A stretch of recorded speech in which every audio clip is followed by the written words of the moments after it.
Tumsifu Yesu Kristo. Mpendwa mtazamaji wa MHAE TV, karibu sana kwenye kipindi chetu cha mkate wa leo. Leo nataka kuongea na vijana. Leo natamani kuongea na vijana. Kuna ahadi hapa ya kwao, kuna ahadi yao hapa.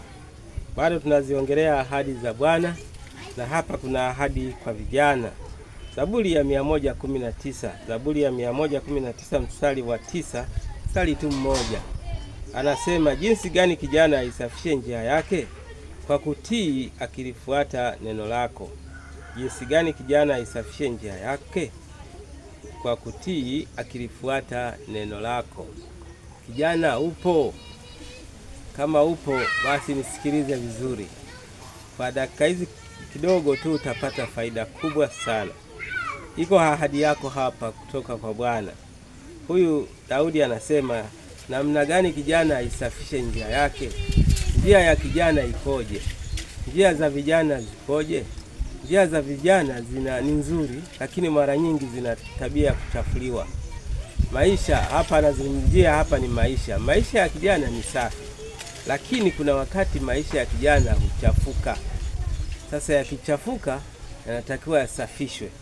Kama vile nguo ikichafuka inatakiwa ifuliwe ifae tena.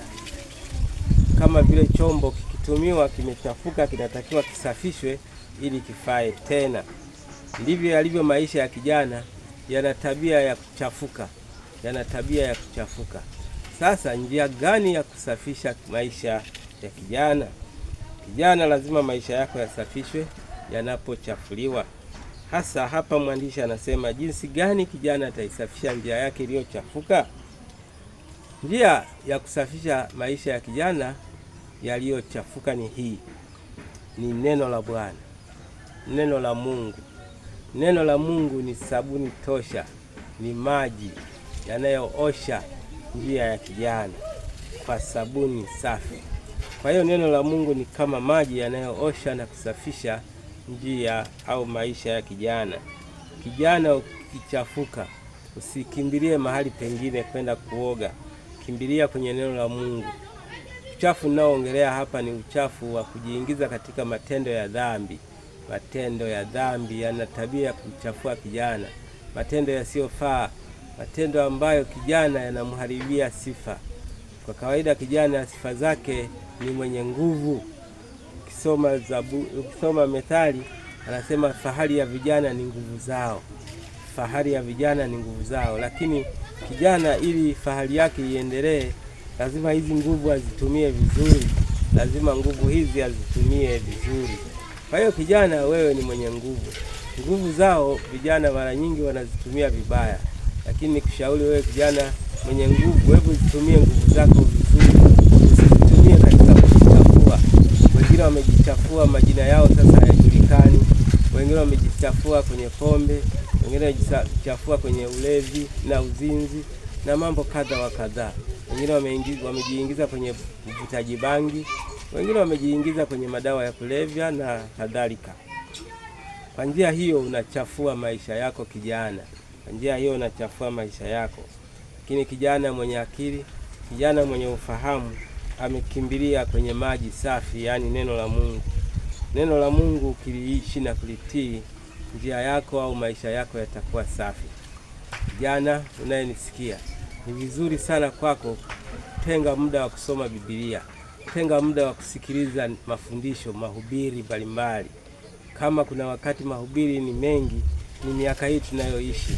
Naweza kuhubiriwa kupitia simu yako mwenyewe, naweza kuhubiriwa kupitia TV, naweza kwenda mwenyewe kwenye mahubiri kanisani ama mahali pa mikutano ama kwenye semina za neno la Mungu.